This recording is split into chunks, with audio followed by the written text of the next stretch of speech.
हाय नमस्ते welcome to my YouTube channel. दिवस आहे रविवार 24 ऑगस्ट 2025 आणि तुम्ही पाहत आहात तो रंधा फॉल आणि त्याच्या आजूबाजूचा निसर्गरम्य परिसर. रंधा फॉल हे अहिल्यानगर जिल्ह्यातील भंडारदरा परिसरातील एक निसर्गरम्य ठिकाण राजूर भंडारदरा रस्त्यावर आहे. हा धबधबा प्रवरा नदीवर तयार झालेला आहे, जी जवळच्या रतनगडावर उगम पावते. हा धबधबा सुमारे 50 मीटर उंचीवरून कोसळतो आणि प्रवरा नदीच्या खडकाळ दऱ्यामध्ये पडतो.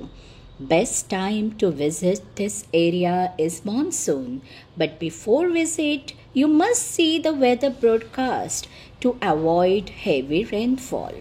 अनेक हिंदी आणि मराठी चित्रपटाचे चित्रीकरण ह्या धबधब्याच्या परिसरात झालेले आहे. या परिसरात डोंगरकडे, जलाशय, हिरवीगार झाडे, भात शेती, लहान मोठे असंख्य प्रवाही धबधबे आहेत, जे परिसराचे निसर्ग सौंदर्य अजूनच खुलवतात. पुण्यापासून 156 किलोमीटर आणि मुंबईपासून 177 किलोमीटर अंतरावरती रंधा धबधबा आहे. The nearest airport is Shirdi airport, but limited flights are available from Chennai, Bangalore, Delhi, Hyderabad and Mumbai. Nearest railway station is Nasik Road. हा परिसर मिनी कोकण म्हणून सुद्धा ओळखला जातो.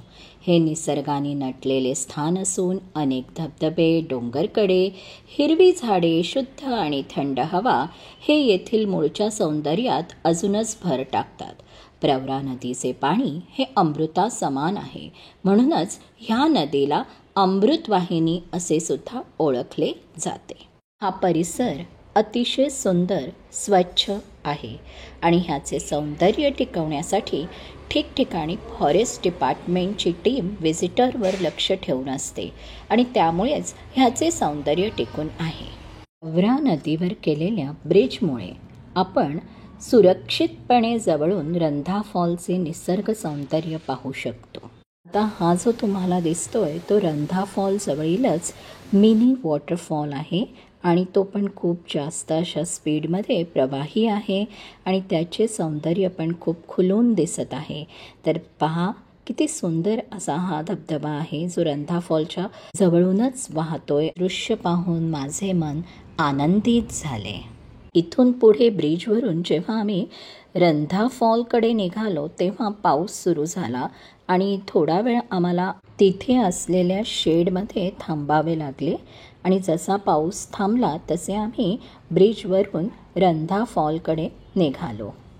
खळखळणाऱ्या पाण्याचा प्रचंड आवाज, वेग आणि गारवारा, एक वेगळेच मंत्रमुग्ध करणारे वातावरण शब्दात वर्णन करणे अशक्य आहे आणि ह्यासाठी मी सांगते, एकदा वेळ काढून नक्की अनुभव घ्या.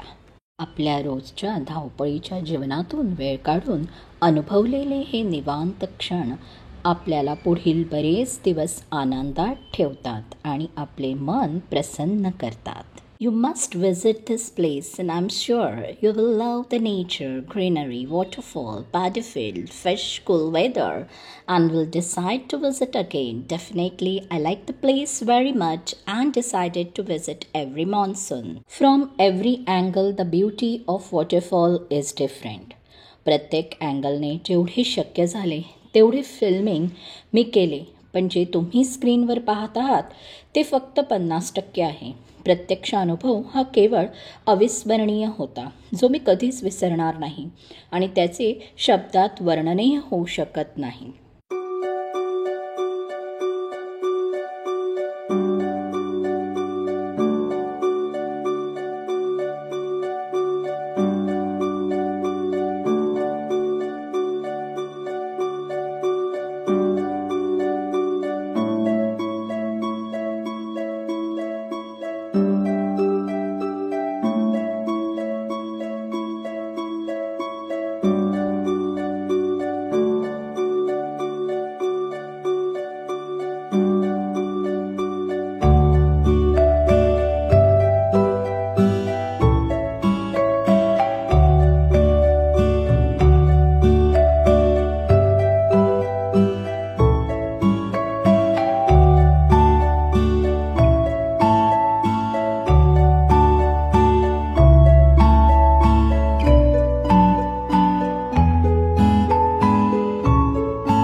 अशा मंत्रमुग्ध करणाऱ्या वातावरणाचा आणि निसर्गाचा अनुभव घेत आम्ही निघालो आहोत अमृतेश्वर मंदिराकडे. तर आता आपण पोहोचलो आहोत अमृतेश्वर मंदिर, रतनवाडी. अमृतेश्वर मंदिर हे भंडारदरा परिसरातील रतनवाडी येथील एक अप्रतिम कोरीवकाम केलेले शिवमंदिर आहे. हे 1200 वर्षाहून अधिक जुने आहे. ह्या मंदिराला 4 मार्च 1909 रोजी राष्ट्रीय संरक्षित स्मारक म्हणून घोषित करण्यात आलेले आहे. हे मंदिर 9व्या शतकातील शिलाहार राजवंशाच्या शासकांनी बांधलेले आहे. हे राजा झांझाने बांधलेल्या 12 शिवलिंगापैकी एक आहे.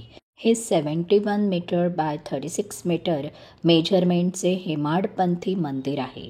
पूर्वेकडे ह्याचे प्रवेशद्वार आहे, जेथे पूर्वेला अंतराळ आणि गर्भगृह आहे. मंदिराच्या पूर्वेकडील मागील द्वारासमोर एक ओसरी पण आहे. शुद्ध सात्विक वातावरण आपणास मंत्रमुग्ध करते.